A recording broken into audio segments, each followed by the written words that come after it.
What's up, Foundation? What's up, YouTube? Man, it's me, your big partner, Cartoon 5-3. Man, I'm back again. Story time, yeah. Today been a long day, man. Um, long day. Of course, I'm still got my ear to the ground about all them people getting shot last night in front of the club, man. You know what I'm saying? 22 people shot, four of them got chipped. They say it's one or two more that they not sure if they gonna make it or not. But then on top of that, one of the females who got chipped, I know her mother. So boom, it goes down in the dirty south, y'all.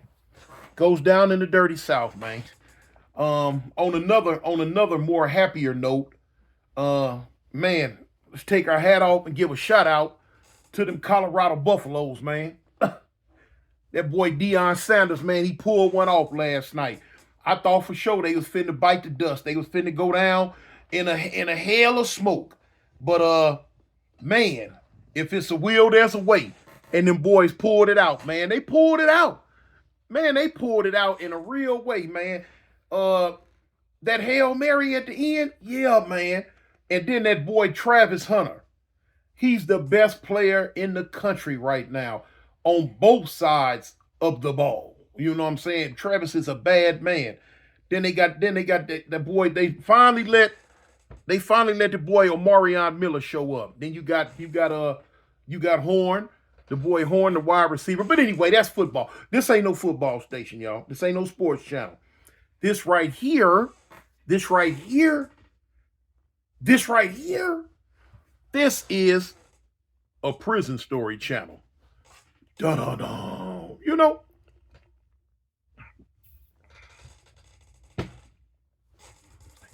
And that's what we finna go with.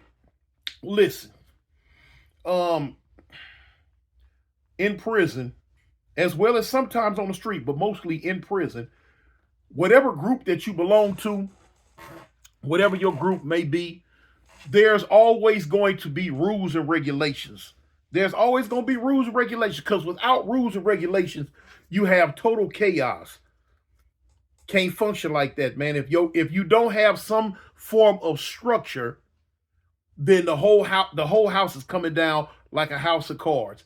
That means everybody running around doing whatever they want to do, when they want to do it, where they want to do it, and whoever they want to do it to. That's a no, not in a structured environment. You can't do that. You feel me? And so, saying that, I'm gonna go on to say that a lot of times when you dealing with a group, they have safeguards and safety nets and things in place to enforce the rules and regulations and enforce the structure. You know what I'm saying? Because these youngsters, hard headed, man, and some of these old heads, hard headed too. They figure when they hear something that they don't like, that they don't want to follow it. But now when you in a structured group, whatever comes down from on high, hey, whether you like it or not, this is what it is. The call has been made. You're gonna have to go with the flow or be dealt with in a serious, severe way. And a lot of times, man, you find yourself having to deal with people in a serious, severe way. I've been on both sides of the stick. Both sides of the stick, man. Especially like when I was in Cali prison. Certain stuff I wanted to do, but based on me being a part of a certain group, the powers that be that were over me, they had to say yay or nay. Now, if it's something that I really want to be a part of or I really want to get involved in, and the people that were above me said no, hey, it was a couple of times I bucked the system, y'all. Yeah, I did that. Did I pay for it? Yes, I did. Yes, I did. But hey, you make your bed, you lie in it, straight up. Um, that's the same thing, man. That goes on in any structured group, structured environment. Um, bang. Fast forward out here when I'm in Alabama to the Crips. We had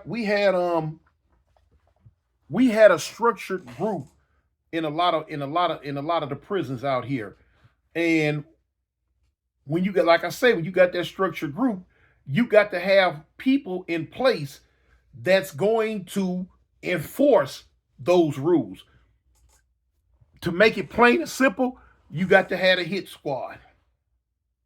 You got to have a hit squad, man.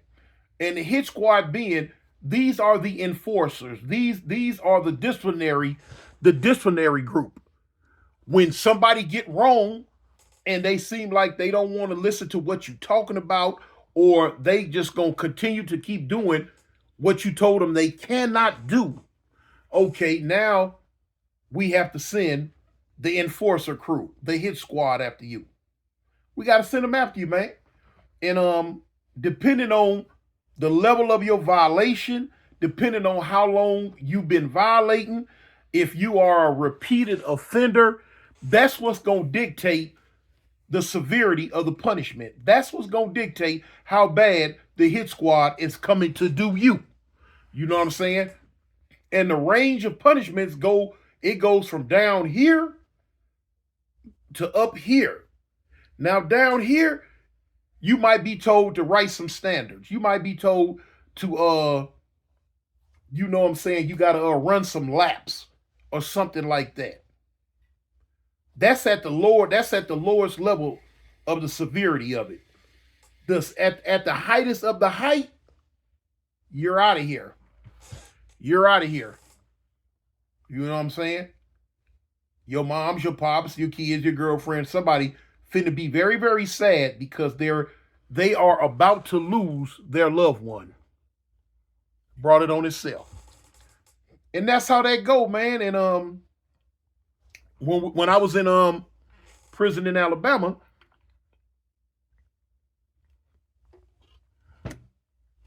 in one of the prisons we were in, when we were structuring everything, getting everything together, boom, we had to come up with the hit squad. It's always gonna be a 5-man team. Always gonna be a 5. Not, and I don't know about other groups how many people, but for us, it was always gonna be a 5-man team. And they was gonna be some go-getters, man. They was gonna be some cats that individually by themselves, they were a handful of serious problem by themselves. So therefore, when all 5 of them came together, oh man, they powered up like Voltron. You know what I'm saying? For real. Wonder Twin powers activate. So we made sure that they were a strong group of cats because we wanted everybody else to know that, man, listen, if the hit squad come for you, you finna see a bad day, homie. You finna see a bad day. And this was only within the Crips. Other groups had whatever they had, boom. But for us, this I'm telling you about us. So yeah, man, and it was all structured to the point to where you had a chance to speak your piece. We had court. We didn't just make no outright landish decisions on you without giving you a chance to explain your side of the story. We would bring you in the cell. We would read the infraction off to you, give you a chance to explain your side of why you did what you did or why you did not do what you were supposed to do. You know what I'm saying? And then once all that was out the way, boom, the decision was going to be made on what the punishment was going to be. So it been plenty of times, man. And this 5-man hit squad, they regulated the whole prison. You know what I'm saying? As far as Crips went. And it been some real fierce times, man. You might be in a block and you might be on the tier talking to one of your partners or something. And you see these dudes come in. Oh, they coming in to tear tail. Especially if you a Crip. When you see them come, you be like, oh shoot, man. Oh, woo, that's the hit squad. I wonder, you know what I'm saying? Now within your heart of hearts if you did something wrong or if you did not do anything wrong. Now you know for a fact that you ain't did nothing wrong. Oh, when you looking like, dang. Ooh, wait, I wonder who they come to get. Because they ain't coming to play, man. They ain't coming to play, man. When they come through that door, man, they got them state coats on. They got them beanies pulled low. They got them gloves on. They got them state boots on, laced up tight, and they ready to tear tail. Ready to tear it, man. Clean out the frame if that's what they have to do. And they just sitting around waiting on the word. They waiting on the let them off that chain. Oh, yeah, here they come. This leads me to a situation that happened one day in one of our meetings. We having a meeting, we talking, we going through the rigmarole, we going through the ups and downs and turns around of the situation. And one of the dudes, it was about it might have been about 11 or 12 of us in the cell at the time that was talking about something that took place. One of the dudes that was in the cell, I'm not gonna say his name, but we just gonna call him what name you want to call him? Tall and Dark. Let's just call him Tall and Dark. You got Tall and Dark, he listening, but he don't like the direction that the conversations are going in. He don't like, you know what I'm saying, what people are coming together to talk about at this time. So he voiced his opinion in the cell in the meeting. No, cuz, man, woo woo woo woo wham. Wham whoop whoop de bam. No, cuz, woo woo woo woo. So it got to the point to where it was beyond him just voicing his opinion. It moved over to the point to where he became a distraction. So we had to tell him, like, look, cuz, we hear what you're talking about. We understand, but that's not the direction we going with this, homie. The direction we going is this, and this. He wasn't with it. No. And he said it right there. He said, man, I ain't with none of that. Nah, I ain't gonna do it. So, we went on to explain to him, like, cuz, check this out. If we all as a whole come together and decide that this is what we gonna do, there ain't no such thing as you ain't with it and you not gonna do it, cuz you it ain't like you ain't got no choice in the matter. Oh, I got a choice in whatever, cuz I'm a grown man. Don't nobody run me. Don't nobody dictate me. Don't nobody whoop, whoop, wop, wop, wham, wham, whoop, wop, wham. So I'm looking. I immediately go to running them tapes in my head. I think I'm catching a cold.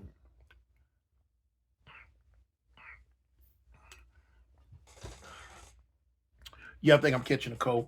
Happen every year when the weather change. But I immediately go to running them reels in my head, them tapes. And I can see already where this is going. I know for a fact that this is not gonna turn out well. I know it ain't gonna turn out well. Cause I'm looking at what the topic was that we were speaking on in the cell. I'm looking at Tall Dark, how he feel about it, and then I know him. I've been knowing him for years. I'm knowing once he digs his feet in, he ain't budging, homie. You can come on with whatever you coming on with, however it's gonna go. He ain't finna. No. And I'm already knowing this is going to be a problem because I don't want to lose him. I don't want to lose him, man. Because with the situation with him, he go from 0 to 100 real quick. And ain't no such thing as half-stepping with him. We can't play with him. No. So, once the decision, if he keep bucking the system, once the decision has been made to discipline him, it's going to have to be done in a real harsh manner, man. And I'm hoping it don't go there. So I'm like, hold up, cuz. Man, listen, man, don't go this route. Don't go this route, man. No, cuz, no, too, man. I'm just saying, whoop, whoop, wop, wop, wham. And then when it happened this way, it happened that way. And then it went this way, that way. And when it fell back this way, it popped up that way. And then it ran down the street and did a whoop, wop, wham and all that, homie. I said right then to myself, I'm like, oh, man, this is not going to turn out good. Oh, well, it's going to be what it's going to be. Or see, So we going round and round, pound for pound, man. We talking about the situation. So he jumps up and storms out. Before he even storm out the cell, he like, oh, man, when he first jump up, he like, man, come let me out the cell, man. Man, I don't want to hear this BS no more, cuz. Let me out the cell. We like, hold up, cuz. You just can't leave no meeting. Talk about let you out the cell. You doing a little bit too much now, homie. You know what I'm saying? If you don't like what's being said, you don't approve what's being said, homie, just step to the side, step to the back, and just kick back, homie. But what you doing right now? No, man, you escalating the situation, cuz. Man, I don't care nothing about escalating nothing, man. Just let me out this cell. Man, don't leave out this cell, man. He did not pay attention to me. He did not pay attention to the other people that was talking to him. Shot straight out the cell. Pushed one homie out the way. Popped the door and left out. Boom. And closed the door back. Yeah. I was hoping that it wasn't going to get to this point, y'all. I was hoping that it really wasn't going to get to this point. So what we were talking about initially is off the table. Now, immediately, this meeting goes to a disciplinary hearing about tall and dark. So immediately, other dudes went to chiming in, man, come, man, he whoop, man, come, whoop, whoop, whoop. So now, one thing I know, man, you got to have a certain type skill set when you dealing with a group of people, with a large group of people. Always know that each and every one of those people that's in that group has a different personality. They are different people. That's why we all got different fingerprints, because everybody's different. A lot of times you're going to hear people say, man, I treat everybody the same and woo, woo, woo. You can't do that. That's where they make their first mistake at. You cannot treat everybody the same. You can't. Why? Because everybody's not the same. But now, if you're going to be in a position of leadership, you got to have it up here. Remember I said you cannot treat everybody the same, but you have to have the capability of treating everyone how they need to be treated, but you have to sugarcoat it and camouflage it so that others won't scream favoritism. Others won't scream, oh, he doing him wrong, or others won't be able to scream why he always catering to him, or woo, woo, woo, woo, woo. You don't want that. So now it becomes a juggling act. And you got to be good at what you do. I was good at what I did. I've always been good at that. I've always been a leader of men. And so I know if it's three dudes right here, I'm going to treat all three of them according to how they are. But I'm going to treat them that way to the point to where none of them will see the difference. You know what I'm saying? If anything in their mind, they're going to be like, man, Big Toon handling all us. You know what I'm saying? Or it might be to the point to where they might be saying, man, Big Toon, man, he fair, man, he cool. He doing what he's supposed to do. You know what I'm saying? That is an art. That's something that you have to develop or just be born with. How to interact with large groups of people. How to keep the peace between a large group of people. And I know how to do it. So anyway, and on top of that, you have to be able to look beyond the veil. You have to be able to look through muddy water and see what type of fish at the bottom of the lake. I'm saying that to say that when you got a lot of different people chiming in on what somebody did, you have to be able to discern. Okay, is this dude coming from a place of concern for the homie, or is he coming from a place of hate? Because just because everybody is a part of the same group, that don't mean everybody get along, man. No, that don't mean everybody get along. So a lot of times, dudes, this dude right here might have some against this dude, even though let's just say, even though they both Crips. This dude don't like this dude. So the first chance he get to dirty Mac this dude, to try to see or have something done to him, he will. So you got to be able to look beyond that. When a person go to talk, yeah, man, and I'm telling you, man, he keep on. You like, do we keep, what he doing, cuz? Man, I'm telling you, man, woo, woo. So you hear it, and you have to dissect it. You have to eat it, take it in, digest it, You have to run them reels in your head. Okay, now where is he coming from with this? And a lot of that is based on you sitting back watching the interactions of people. You know what I'm saying? You gotta watch the interactions. That's one thing I used to do in prison all the time. I'm always watching, man. I'm always watching. And I'm a good judge of character, and I know how to discern things real good. You know what I'm saying? I'm looking because I can look beyond the veil. And I might see something going on over here on this day with these two. I'm gonna put it on Memorex. I ain't gonna bring it up, but I'm gonna put it on Memorex. So now in this situation where Tall Dark done walked out the cell tripping, you got a lot of dudes in there chiming in. Well, he did this. He keep messing up. He hard-headed. He won't listen. Man, he this, he that, he that, he this. But I'm already peeping that the majority of the people that's really, really verbally on him are people that really, really don't like him anyway. Because they know from this meeting right here, it can become very, very detrimental to Tall and Dark. So I'm listening. Well, how long he been doing this? How long he been doing? When the last time he done this, and this? Of course, I'm right there with him. So it was kind of a unanimous decision. Tall Dark had to be handled. He had to be handled, and he had to be handled in a major way. When the hit squad came at him, they were just gonna discipline him like this here. Boop, boop, boop, boop, boop, touch him up a little bit and just let him know, hey, homie, don't do that, don't do that, don't do that. But now, like I say, Tall Dark, a hard-headed individual. And to be honest with you, Tall Dark wasn't the type you were just gonna punch on for free. No, he wasn't one of them. So we went on and just cut the middleman out. We cut the middleman out because we know what it was gonna turn into.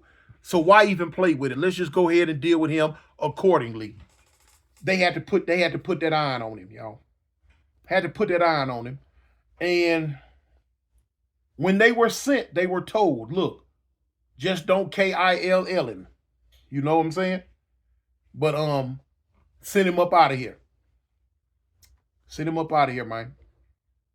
And so the hit squad, boom, turned them loose. They went, they handled their business. The cold part about it, Tall Dark knew they was coming. He knew, because he knew what was going to happen. He knew the consequences of his actions. He did not know they were coming with that iron. He knew that they was going to come with them fists at first. So what he went and got some iron. He figured he going to come up with the iron and they was going to back up. But now everybody on the hit squad, they a fade iron. If they got iron or no iron, they would fade it. That's they the type. But now, and Tall Dark knew that, but he figured, well, you know, if they think they finna put them jumper cables on me, pop, pop, pop, pop, pop. I'm gonna put some holes in them. What he didn't realize is they were already coming to put holes in him. You know what I'm saying? And they met him on the tier. When they came through the door. They came through the door. Tall Dark was up on the top tier leaning. Because he like I say, he knew it was coming and he wanted an open space. I don't know why he didn't get down on the floor, but he was on the top tier just leaning over the rail. When the door popped, it was an inline. A bunch of people were coming in. But now he seen the hit squad coming in. When the hit squad came in, they went over there. They went over there by the hot water pot and they just stood. And they was talking and they looked up at him. Let me show you how gangster Tall Dark was. He got tired of waiting and just hollered over the sheet like, man, I already know what y'all here for. Let's get it over with. What? They looked. He said, man, I already know what y'all come to do. I know it's me. Let's go ahead and do this, man. Ain't no need to wait. Okay, cool. 3 went this way, 2 went that way, because it's a long tier. You got stairs that come up right here, you can come down. You got stairs that come up on this here, you can come down. He was right in the middle. They went like this here, wham, and came around. I don't think he was expecting that type of, like that, But he was ready. Soon as the three on this side, he turned toward them. He wasn't tripping on the two and back. And he came up with that fire. He said, y'all ain't finna, he let him, you ain't finna put y'all hands on me for free. You know what I'm saying? Y'all finna DIE up in here. No, my friend, you might. You know what I'm saying? Because he didn't know that when he came up with his, they came up with theirs. And first thing I heard him holler, because, we on the floor. First thing I heard him holler was, oh, shoot. Now, I say shoot. But he didn't say shoot. He said S-H-I-T. Oh, shoot. Too late now, partner. They was on him. They was on him like some hyenas. But now he was getting down. He got out. He scratched. No, not did he just, he scratched one and poked one. But they lit him up. They lit him up. He had to go. Everybody, whoever was going to lock up went to jail, lock up jail, and boom, boom, boom. Another day in prison, man. Ain't nothing spectacular about it. This is the type of stuff that you're going to face. You know what I'm saying? If you youngsters out there, y'all go to prison and you're a part of something, this is what you're going to face. Point blank. So anyway, man, I just had to let y'all know that a little bit. It's me. Keep your head on the swivel, man. Tell the people you love them. I'm out of here. Peace. And I represent the gangsters, homie. The Avalon gangsters. I'm out.